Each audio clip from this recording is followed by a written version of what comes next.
ನಾಮ ಸ್ಮರಣೆ ಎಂಬುದು ಎನ್ನ ಜೀವಕ್ಕೆ ಜೀವನಾಮ. ವರವ ಕೊಡುವುದೊಂದು ಭಕ್ತಿ ಭಾವದ ನಾಮ.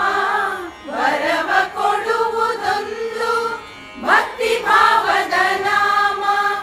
ಈ ಪರಿಪುಸಿಯಲ್ಲ ಶ್ರೀ ಪುರಂದರ ವಿಠಲ. ಈ ಪರಿಪುಸಿಯಲ್ಲ ಶ್ರೀ ಪುರಂದರ ವಿಠಲ. ನಾಮವಿದ್ದರೆ ಸಾಕು ರಾಮ ನಿನ್ನ. ನಾಮವಿದ್ದರೆ ಸಾಕು